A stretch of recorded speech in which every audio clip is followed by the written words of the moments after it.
Evening అందరినీ national sports day శుభాకాంక్షలు మీ అందరికీ. ఎందుకు ఈరోజు గ్యాదర్ అయ్యడం తెలుసా మీకు?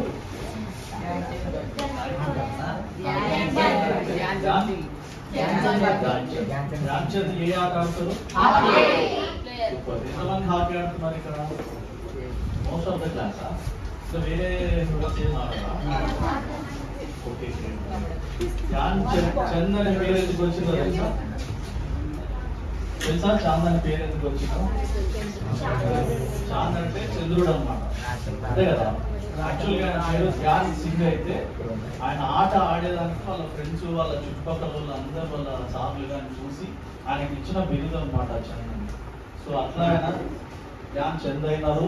దాని తర్వాత మనకు హాకీ గురించి చూసుకుంటే ఆయనను మెజిషియన్ ఆఫ్ హాకీ అని కూడా అంటారు. అట్లాంటి అతను పేరు మనకు నేషనల్ స్పోర్ట్స్ డేగా పెట్టి మనందరినీ ఈరోజు ఇక్కడ గ్యాదర్ చేయడానికి ఆయన ఒక అవకాశంగా మనం అనుకోని ఆయన ఒకసారి తలుచుకున్నాము. ఆయన చూసి ఇన్స్పిరేషన్ ఏంటంటే, ఒక చిన్న ఇన్స్పిరేషనల్ స్టోరీ ఏంటంటే, ఆయన ఆడిన ఒలింపిక్ చూసి హిట్లర్ కూడా ఒకసారి డౌట్ పడినాడు, ఈ స్టిక్ నిజమేనా, ఏమన్నా స్ప్రింగులు పెట్టి కొడుతున్నారా అని. ఆ స్టిక్ను కూడా వాళ్ళు ఇరగొట్టి ఇంకో స్టిక్ ఏదో ఇస్తే దాంతో కూడా ఆయన అదే కన్సిస్టెంట్గా పెర్ఫార్మెన్స్ చేసి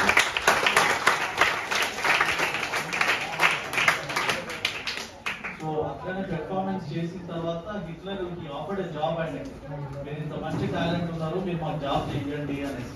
బట్ ఆయన స్మూత్ గా హిట్లర్ దానికి ప్లేట్ ఫర్ ఇండియా, ఆయన ఇండియాకి ఎంతో ప్రైడ్ తీసుకొచ్చిన ఒక గొప్ప మహనీయుడుగా అనుకోవచ్చు మనం. అట్లాంటి ఆయన గురించి మనం ఈరోజు తలుచుకోవడం మరోసారి తెలుసుకోవాలి.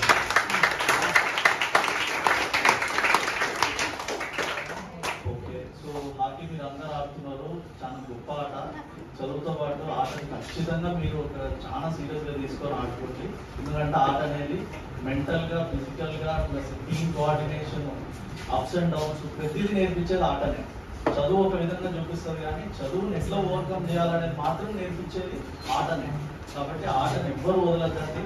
ప్రతి ఒక్కరు ప్రతి మూమెంట్, స్కూల్ మూమెంట్ మళ్ళీ తిరిగి రాదు, ఎంజాయ్ చేస్తూ లైఫ్ గడపండి. All the best.